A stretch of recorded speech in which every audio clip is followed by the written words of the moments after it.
অত্র এলাকার আমার সামনে আমার মুরব্বীরা, আমার ছোট ছোট বোনেরা আছেন উপস্থিত, আমাদের বাংলাদেশ জাতীয়তাবাদী দলের নেতৃবৃন্দ উপস্থিত, পল্লীবিদ্যুৎ সমিতির এজিএম উপস্থিত, কুসপুর থানার ভারপ্রাপ্ত কর্মকর্তা, প্রধান মেম্বার একরাম, আমাদের সিনিয়র নেতা আহমদ হোসেন তালুকদার, নাজিমউদ্দিন শাহিন, ফটিকছড়ি উপজেলা বিএনপি সদস্য সচিব জহির আজম চৌধুরী, আবুল খাই সহ অনেক নেতৃবৃন্দ। আজকে আমরা এখানে আসছি দাঁতমারায় বোটসাই যাচ্ছি, যখন হাসনাবাদ বেটিও যাচ্ছি না, আমাদের কারণ নেই, আমাদেরকে ওয়াদা করতে হবে ইলেকট্রিসিটি দেওয়ার, লাইনও আছে, মিটারও আছে, তারও আছে, বাট বাতি জ্বলে না। কেন, কি সমস্যা? রিজার্ভের জায়গা, ভিতরে ঢুকলাম, কী করা হয়?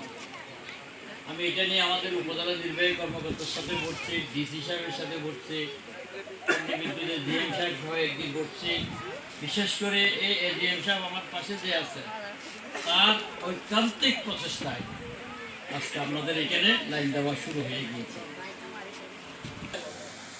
এই যে শুরু হয়ে গেছে আজকে লাইন দেওয়াটা, আমাকে উনি বলেছেন, স্যার আমরা একটা জিনিস হলো এখানে অনেক তার আমরা অনেক আগেই নিয়ে গিয়েছি, দেখা গেছে গাছ আছে, গাছের পাশ দিয়ে দেখে আমার নির্বাচনী ওয়াদা, নির্বাচনী ওয়াদা জিতার পর করে প্রথম কাজ এই ইলেকট্রিক লাইন দেওয়া।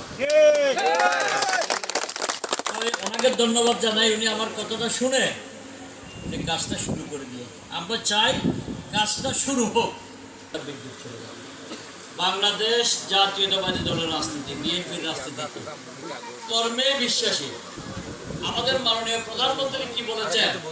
কর্ম কাজ কর্মদেশ। আমার সাথে স্লোগান ধরেন, কর্ম কাজ সবার আগে। আজকে এটাও আমাদের একটা কাজের অংশ।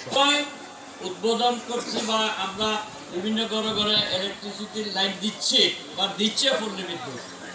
এই সময় সারা পৃথিবীতে আপনারা দেখেন, ইরান আমেরিকার যুদ্ধের কারণে অনেক সমস্যা।